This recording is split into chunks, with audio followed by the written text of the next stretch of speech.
ररंकार निरधार अगम में तामिल भेद पिछाणु ज्योति जगे अगम घर माई वासु परे पियाणु।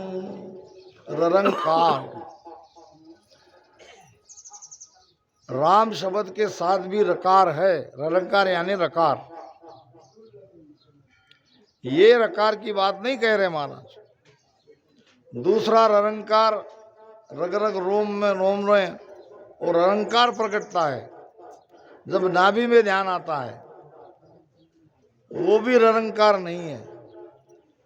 तो ये कौन सा ररंकार है? ररंकार ये ब्रह्मवाचक शब्द है और वो निर्धार है, वो अगम्य है, वो शरीर के बाहर है। तामिल भेद पिछाणु, उसको मिलके उस तक पहुंचने का भेद मैंने पहचाना। क्या पहचाना महाराज ने? ज्योति जगे अगम गरमाई। अगम, जो अगम घर में दिव्य ज्योति का प्रकाश होता है, ये ज्योति के परे आपको जाना है, उस प्रकाश से परे आपको जाना है। परमात्मा नाद अनाद झींग सोहम इन सारे शब्द से परे, वहां न आवाज है, न उजाला है, न कुछ है। उस स्थिति में आपको पहुंचना है। ध्यान रहे, परमात्मा की बात हो रही है, 10वें द्वार की बात हो रही है। आगे आगे जैसा विषय बढ़ेगा वैसा वैसा सारा राज खुलता जाएगा। ढीला काय भरम मत भूलो, माया चेन दिखावे, या के परे परम पुरुषोत्तम, जहाँ लग सूरत न जावे।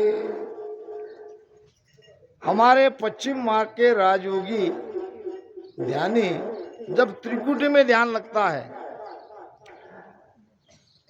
तब माया के कई प्रकार के चेन उन्हें दिखते भी है, कई प्रकार की ध्वनियां वहां सुनाई भी देती है और उसमें मन रम जाता है।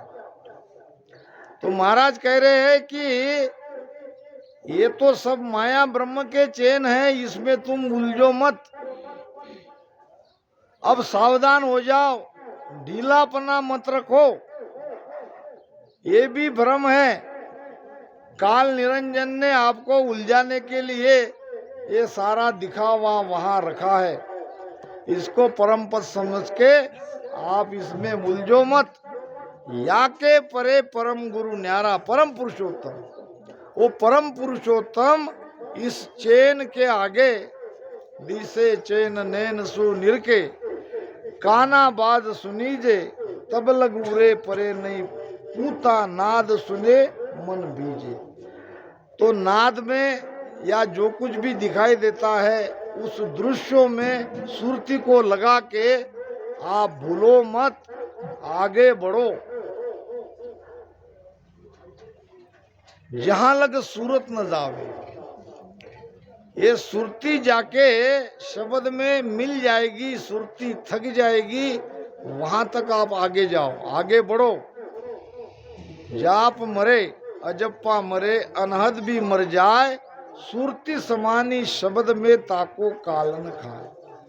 ये सुरती जाके जब शब्द में समा जाती है, तब लगती है वो सहज समाधि। उसके भीतर पहले शून्य समाधि लगती है, सहज समाधि ही सता समाधि है। और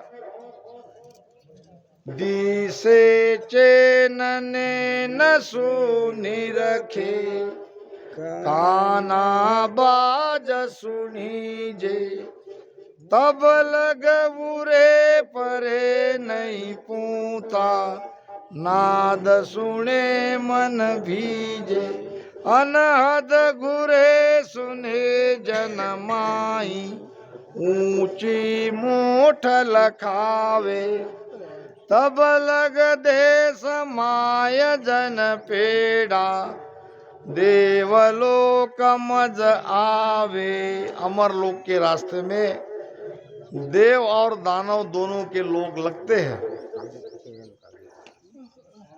अनहद गुरे सुने जनमाई, ये अनहद की ध्वनि, अनहद किसे कहते? जो बिना कुछ किए सुनाई देती है वो है अनहद, उसके लिए कुछ करना नहीं पड़ता है। अनहद की ध्वनि, उसका जबर आवाज होने लगता है, गूंजने लगती है और ऊपर ऐसा खिंचाव होता है, ऊंची मूठ यानी क्या, ऊपर की तरफ खिंचाव होने लगता है। ऐसा लगता है कि हमें कोई ऊपर खींच रहा है।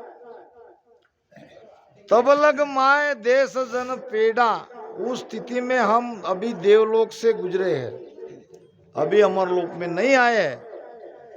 सब दे भवन लोक सब चूरे, त्रिकुटी तंबु दीवाना, अनहद घुरे मूठ कछु नीची, हरिजन ध्यान लुभाना। त्रिकुटी का स्थान एक हवाई अड्डे के जैसा है। हवाई अड्डे से आप जहां चाहो उस देश में चले जाओ, क्योंकि त्रिकुटी के आगे की यात्रा बिना आधार चलती है, केवल सुरती के आधार से आगे बढ़ना होता है। त्रिकुटी तक साधना है, उपाय है, करनी है, भजन सुमिरन है। तो त्रिकुटी हवाई अड्डा है, उसको महाराज ने क्या किया है, तंबू कहा है। तंबू किसे कहते हैं? मंडप का तंबू रहता है गोल वाला, और वो एक ही खंबे पे रहता है, एक ही आधार है उसका। आगे ये पूरा 10वें द्वार तंबू के जैसा है और इसका आधार है त्रिकुटी। पहला पड़ाव त्रिकुटी है ब्रह्मदेश में जाने का। अनहद घुरे, महाराज कहते हैं मूठ कछु नीची, त्रिकुटी में ध्यान आते आते नीचे की तरफ माया खींचती है और त्रिकुटी पार होने पर ऊपर के तरफ खींच दे, सत्ता ऊपर खींचती है।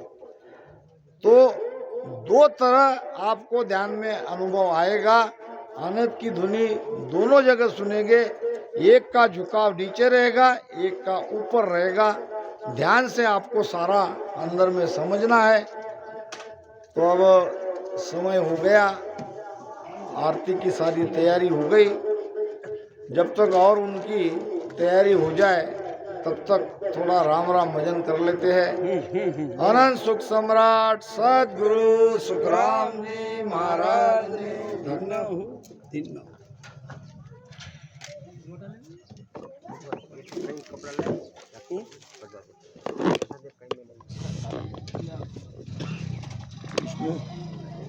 पानी